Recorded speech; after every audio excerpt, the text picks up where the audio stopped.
आप देख रहे हैं सिटी इंडिया न्यूज चैनल हक की आवाज।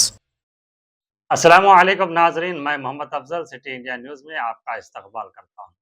आइए डालते हैं आज की इस अहम खबर पर एक नज़र। రేవంత్ రెడ్డి గారి ప్రస్థానంలో ప్రతి అడుగులో కూడా ఆ రోజు మేము ఉన్నాం.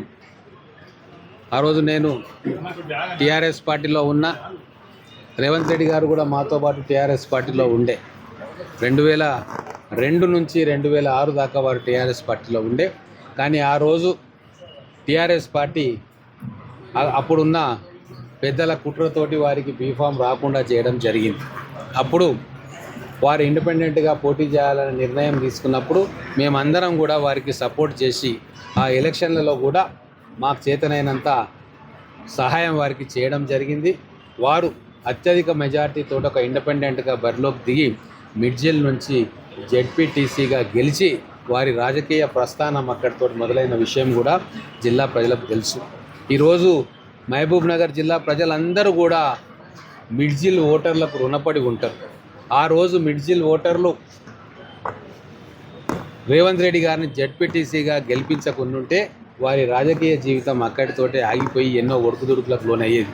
ఆ రోజు వారు జెడ్పీటీసీగా మిడ్జిల్ ఓటర్లు గెలిపించినందుకు అదే స్ఫూర్తితోటి మళ్ళీ ఎమ్మెల్సీ ఎన్నికల్లో కూడా ఇండిపెండెంట్గా పోటీ చేస్తే అప్పుడు మేమందరం టీఆర్ఎస్లో ఉండి కూడా వారికి సపోర్ట్ చేసి వారి గెలుపులో కీలక భూమిక కూడా మేము పోషించడం జరిగింది.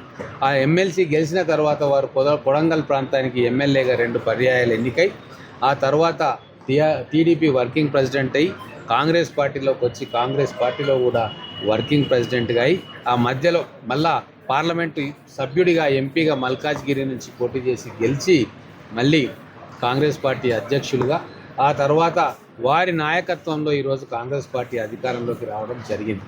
వారు ఈరోజు ముఖ్యమంత్రిగా 2.5 సంవత్సరాల నుంచి మంచి పరిపాలన అందిస్తూ ఉన్నారు. ముఖ్యంగా మన పాలమూరుకు ఎన్నో ప్రాజెక్టులను వాళ్ళు తీసుకొస్తూ ఉన్నారు. గతంలో ఉన్న ముఖ్యమంత్రి పాలమూరును నిర్లక్ష్యం చేస్తే ఈరోజు ముఖ్యమంత్రిగా ఉన్న పాలమూరు బిడ్డ ఎన్నో వేల కోట్ల ప్రాజెక్టులను ఈరోజు ప్రతి నియోజకవర్గంలో ఉమ్మడి మహబూబ్ నగర్ జిల్లాకు పూర్తిగా ఇస్తూ ఉన్నాడు.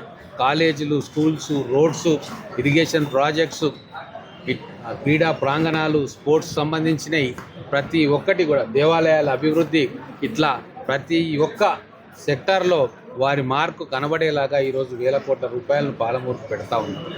ఇటువంటి సందర్భంలో 20 సంవత్సరాలు పూర్తయిన వారు ప్రజా జీవితంలో విజయుడుగా నిలిచి జెడ్పీటీసీగా గెలిచిన సమయానికి ఇప్పటికీ 20 సంవత్సరాలు పూర్తయ్యాయి. కాబట్టి నేను ఎవరిని మర్చిపోను.